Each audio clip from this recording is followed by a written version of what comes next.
Before the video starts, here's a quick shout out to Anik, Nitesh, Nikhil, the Common Biker, and Jamin. For a shout out in the next video, type your comment, like the video, and make sure that you're subscribed with notifications. Now let me start off by saying that I think that the Dominar 400 is a good motorcycle. A good motorcycle that was advertised in a weird way. Let me explain. In December of 2016, Bajaj officially unveiled the Dominar 400. The event was live streamed. How do I remember that it was live streamed? Because I had to watch 30 minutes of what I could only describe as a live streamed funeral before the motorcycle eventually rolled out, being ridden by none other than Indian Phantom of the Opera. The theme back then was Dominate the Night. Yep, it's something you'd expect a bunch of boys to say before they get out of a huddle and go out on a night out. Almost a year later, they then adjusted their approach and asked us to go hyper riding. This time around, they focused on how well the motorcycle performed and more importantly, how the other dominant motorcycle in the segment was heavy and moved slowly, like an elephant. In January of 2018, with the traction that the elephant joke now got, they released 6 more of these Hathi Mat Palo advertisements, which to their credit did well on social media. The elephant though was still selling well. Someone does need to address the elephant in the room though, because with the Dominar 250 being released now with a little more sober advertising as an entry-level sports tourer, it still is the heaviest 250cc single-cylinder motorcycle on offer currently in India. Strange how that worked out. Anyway, spec sheets only tell us so much. Let's ride it. Good morning, YouTube. I'm OGF. This is the Dominar 250 and we are on a breakfast ride on a weekend now. Welcome to the channel. Brian's finally back on his CBR 650F. Ankit is right behind me on his 2017, I think, KTM Duke 390 or 2018. And Rahul, who recently sold his Ninja 300, is on my KTM RC 390, aka Rage. I'm riding the new kid on the block, which is the Dominar 250. And while I have been riding it in the city for a few days, I have it over the weekend too, so I figured that I'll take it out on a breakfast ride and see how it compares with the 390s and the 650, which are ideal touring machines, or at least breakfast ride machines here in Mumbai. Okay, now I understand why people give me those weird stares when I'm riding ahead of them on Rage. There's a lot of water splashing on me right now from that rear wheel. Yeah, we've just reached JNPT flyover now, and the one thing that really stands out for me in terms of the features that this motorcycle offers are these mirrors. I think they're really tiny. They don't offer a great or a wide field of view, and I definitely recommend using blind spot mirrors whether you're riding in the city or on the highway. It saves you from that split second of having to do head checks every now and then. There's a lot of crosswinds over here on this road, but I think because of the weight of this motorcycle, it's keeping it pretty planted. I know the RC would move around just a little bit, and I'd have to kind of stay very focused to keep it in a straight line, but this doesn't seem to be having those problems. Let's test out the suspension here on these rumblers. Oh, pretty soft, but it handled it very well. A little stiffer than I expected it to be. That's what she said. In terms of how the engine's performing right now, when I was riding it in the city, I never really found myself requiring more power than this thing offered. Of course, in a city like Mumbai, you never really would experience something like that because of how much traffic we have, even with the lockdown, surprisingly. On the highway, I can't really keep up with Brian's 650, but then even the RC kind of struggles to keep up with that motorcycle. With the Duke and the RC 390, if you have a sensible group of riders who ride within legal speed limits, I don't see why you would have a problem keeping up with them. Right now they are in my rear view mirror, and it's not like they're really ripping it. We're doing 62 on an open highway. So yeah. I guess it's more to do with the company you keep than the speeds you can hit. Now, while the engine has been borrowed from the Duke 250, which has been sold in India for a while now, Bajaj have tuned this a little differently so that you have more power in the lower and mid-range. And I think for the kind of motorcycle that they're trying to pitch this as, that makes sense, because you won't really find a lot of tourers using the top end of their motorcycles. It's usually the mid and lower revs when they're roaming through cities and on highways at cruising speeds that they'd be concerned about. So that makes sense. Now, I have seen other reviews where some people have mentioned that the motorcycle doesn't have any vibrations throughout the rev range, and I'm not sure whether Bajaj put an inline 4 engine into their motorcycles and gave me a different one, but any single cylinder motorcycles would have some degree of vibrations felt at the handlebars and foot pegs, and this is no different. I think it's been dialed down a little bit when you compare it to, say, the KTM 390, which I've been used to riding because that's my, reference point at this point in time.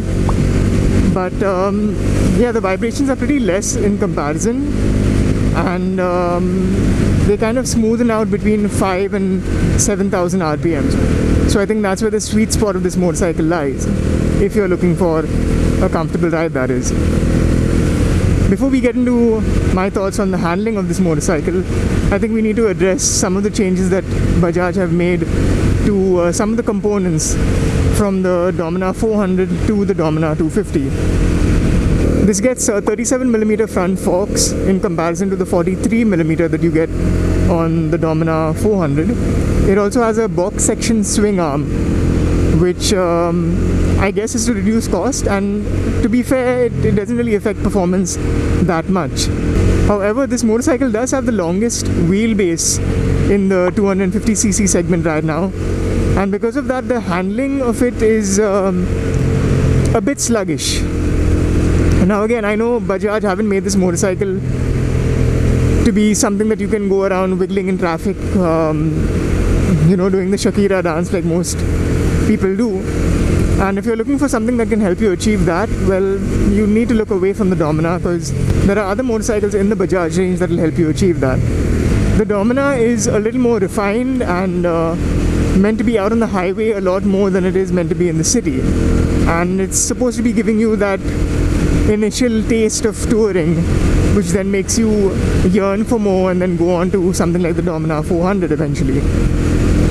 And in that sense, I think Bajaj have done a good job. The motorcycle, like I said, has fewer vibrations than other single cylinders that I've had a chance to ride in the past, and the mid-range allows you to tour quite comfortably even in bigger company. What the hell was that? Yeah, like I was saying, when you start to pull the throttle and hit close to 3-digit speeds, the front end starts to wobble just a little bit, and for a newer rider who's just pushing his limits to get to higher speeds while touring, that can seem a bit unnerving. While talking about the handling, I should also mention that the handlebars are nice and wide, so they give you a good amount of leverage if you want to counter steer and get into corners. But again, like I said, the wheelbase doesn't allow it to be very flickable. The one place where I think Bajaj could have done better with this motorcycle is with the tires. And I'm not talking about the tire width. I know they've reduced the front by 10mm and the rear by 20mm, but that's not what I'm concerned about. These are different from the tires you get on the Dominar 400, both in size and in compound, and I feel that they lack a bit of grip, and they don't allow this motorcycle to ride to its potential, so to speak. Now, I know what you're thinking, this motorcycle isn't meant for someone who rides really fast or who's very comfortable riding fast motorcycles on the highway, and I agree with that. But I think you should always upgrade your motorcycle only when you feel that you've reached the limits of what your motorcycle can offer you. And unfortunately, I think some people might reach that potential a little quicker than they otherwise would have, and they might be mistaken thinking that they've reached that potential because the tires have given up before the motorcycle has. I hope that makes sense to you. Alright, we've got a little sunlight now, and the roads are starting to dry up around here, so we can probably push the bike a little more. Now, another thing that really stood out for me on this motorcycle was how well it brakes, and I never really expected that when I looked at the spec sheet, because it's the only motorcycle from the 250cc segment in the KTM, Bajaj and Husqvarna family that has a 300mm front rotor instead of a 320 like the other two do. But surprisingly, it brakes really well, and I'm looking forward to riding the Huskies now after riding this, because yeah, braking power is on point, and that's both for the front and the rear disc too. Also, what surprised me was how little wind blast I had to face during the course of this ride. Even when I was nearing triple digit speeds, the wind blast wasn't excessive. And while a lot of people have a look at that front visor and think that this is going to be a really windy ride, that hasn't been the case with this motorcycle. And that was a pleasant surprise too. Bajaj has kept it consistent with the Dominar 400 when it comes to the headlight. It has the same LED assembly that the Dominar has, the Dominar 400 that is, and that's a nice premium touch at this segment too. I've always been a fan of the way the Dominar headlight works. Looks are subjective, but functionality isn't, and I think they've done a really great job with the headlight on these motorcycles. Seat height is on par with what the Suzuki Gixxers offer at 800mm, and that's a nice place to be for most riders in India. That should suit you well. I think if you're on upwards of 5'5", you should be comfortable with the motorcycle without any issues. When it comes to fuel consumption, with the riding that I've done today, I've got somewhere between 35 to 38 kilometers per litre, which is a really nice number in this 250cc segment. Now, if you guys know me, you know that I'm an advocate for buying a motorcycle and keeping it with you for years. And one big factor which should be taken into consideration while making a buying decision is the cost of service. So I'm going to put details about some of the consumables which you would most frequently change during your service intervals, and the service intervals too, up on the screen right now, so you can make a holistic and informed buying decision when deciding whether this is the motorcycle for you. And finally, who would I recommend this motorcycle to? Well, if you're someone who's new to motorcycles altogether and you're looking at getting into the motorcycling culture and world, then this Dominar 250 wouldn't really scare you with the power it makes. Again, it's tuned to be very beginner friendly, so to speak. So even if you do back the throttle open, it won't, scare you as much as a 150cc motorcycle that's tuned very aggressively would. Mind you, it is capable of going fast, but it just wouldn't scare you if you ride sensibly. Also, if you're someone who's been riding a 150cc motorcycle for a while and you've been riding mostly in the city, you're looking to get out and tour a little bit more, this would be a good companion there too. Makes a decent amount of power, so it'll keep you well engaged on the highway and would allow you to overtake very easily too. And it's comfortable too, so you really won't get fatigued very quickly on this motorcycle. You can spend quite a few hours actually in the saddle of this motorcycle. Now, keeping in mind that I got to review this motorcycle after all of the automotive channels and most of the credible motor vloggers got to put out their reviews, I tried to keep this review as concise as possible and stay away from repeating information which is already out there on the popular channels. But if there's still something that you want to know about the motorcycle, feel free to let me know about that in the comments of this video, and I'll be sure to answer them as quickly as I can. As always guys, at least wear your helmets while riding your motorcycles and carry your masks if you're heading out in general now, and ride safe. It's a freaking jungle out there. Good. Bye.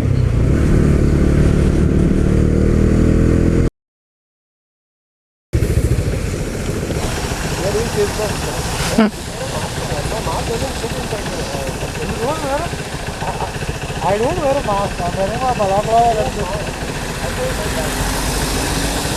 Chal, let's move now. It's going to get really wet very soon. That's what she said. No man, but she's not all that bad. Yeah, obviously nobody. So from Dylan's dating tips, you're going to Rahul's relationship advice.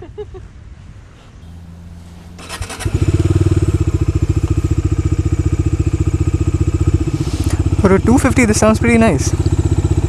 And it has a nice deep sound too, unlike the KTM's.